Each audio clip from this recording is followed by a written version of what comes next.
बरेली और अम्बाला लोकसभा सीट से प्रत्याशियों का पर्चा निरस्त होने से बहुजन समाज पार्टी के सामने राजनीतिक संकट पैदा हो गया है। बरेली लोकसभा और अम्बाला लोकसभा सीट के बसपा अधिकृत प्रत्याशी मास्टर छोटीलाल गैंगवार और सैयद आबिद अली को नामांकन पत्र खारिज हो गया है। नामांकन पत्र निरस्त होने से बसपा चुनाव मैदान से बाहर हो गई है और इसको लेकर बसपा के पदाधिकारियों व कार्यकर्ताओं में भारी रोष है। खास बात यह है कि बरेली लोकसभा सीट के प्रत्याशी छोटीलाल गैंगवार ने 2 सेट में अपना नामांकन पत्र दाखिल किया था, लेकिन स्थानीय प्रशासन ने नामांकन पत्र की जांच के दौरान उनके दोनों सेटों में तकनीकी खामियों के चलते नामांकन पत्र निरस्त कर दिए हैं।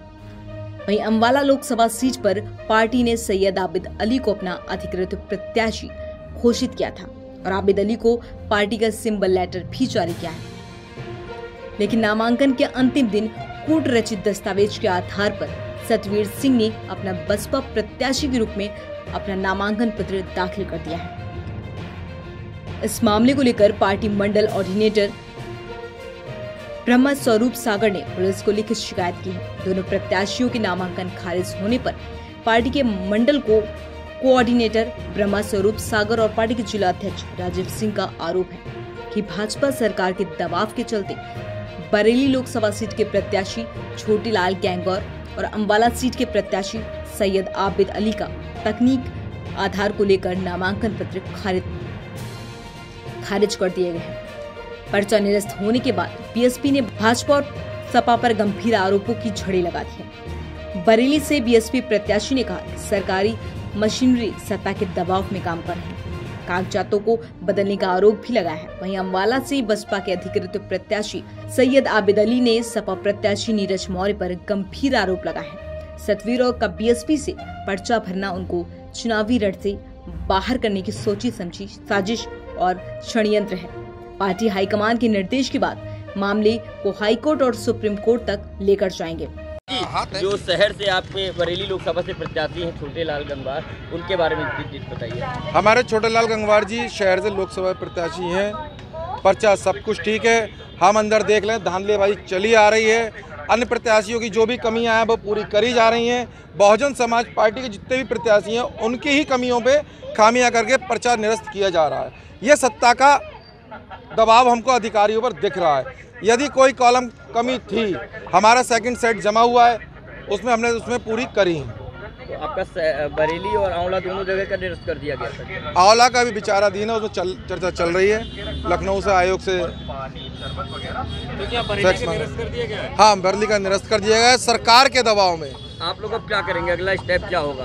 अब हम उच्च पदाधिकारी के संज्ञान में डाल दिया है मामला, जो भी दिशा निर्देश होगा उस पर आगे कार्रवाई करेंगे। क्या कमी बता के निरस्त किया गया है? अब ये कार्रवाई अभी बताई नहीं गई है, फिलहाल ये संज्ञान में डाल दिया, आपका पर्चा निरस्त कर दिया गया। आधे घंटे में आपको कॉपी मिल जाएगी। बात बताइए, क्या मामला है पूरा? देखिए, मामला ये, पहले तो मैं एक लेटर दिखा रहा हूँ जो फर्जी पर्चा दाखिल करा था सतवीर जी ने, उसके खिलाफ बहुजन समाज पार्टी की राष्ट्रीय अध्यक्ष बहन कुमारी मायावती जी ने जिलाधिकारी और जो निर्वाचन अधिकारी हैं उन दोनों को लेटर लिख के ये कहा है कि वो फर्जी सिग्नेचर हैं, फर्जी स्टैंप लगाइए। मेरे द्वारा या मेरे ऑफिस द्वारा कोई भी सिंबल जारी नहीं करा गया है। मैंने जिसको सिंबल जारी करा है वो सैयद आबिद अली हैं और वही हमारी पार्टी के अधिकृत प्रत्याशी हैं, इनको ही सिंबल दिया जाए।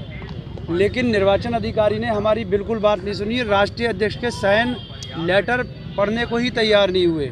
कहीं ना कहीं से उन पर शायद दबाव है या कोई और बात है, कोई ना कोई वजह है जो उन्होंने जिसके साइन है, जो सिंबल जारी करती हैं, वो लेटर लिख रही हैं कि हमारे प्रत्याशी सैयद आबिद अली, उसके बाद अधिकारी मानने को तैयार नहीं है। अब इसमें क्या कर सकते हैं? नीरज मौर्य भी जलालाबाद के रहने वाले हैं और ये सतवीर जी भी जलालाबाद के रहने वाले हैं। इसमें कोई बड़ा खेल हुआ है, मोटा खेल हुआ है। ये इनकी आप आईडी देख लीजिए सतवीर जी की। जब नीरज मौर्य जी का टिकट हुआ था, इन्होंने उनको बधाई भी दी है, उनके जन्मदिन पे भी बधाई दे रहे थे। ये नीरज मौर्य जी के चेले हैं सतवीर जी, और नीरज मौर्य जी ने मुस्लिम वोट पे डाका डालने के लिए, मुस्लिम वोट मुझको अपना नेता ना चुन ले, मुस्लिम वोट को रोकने के लिए इस तरह की साजिशन हरकत की है। लेकिन मेरा प्रशासन से अनुरोध था और मैंने ऑनलाइन शिकायत भी करी है। अभी मैं लेटर भी दूंगा बहन जी का, जो बहन जी ने मुझको अधिकृत प्रत्याशी बताया, कल लेटर जारी करा है।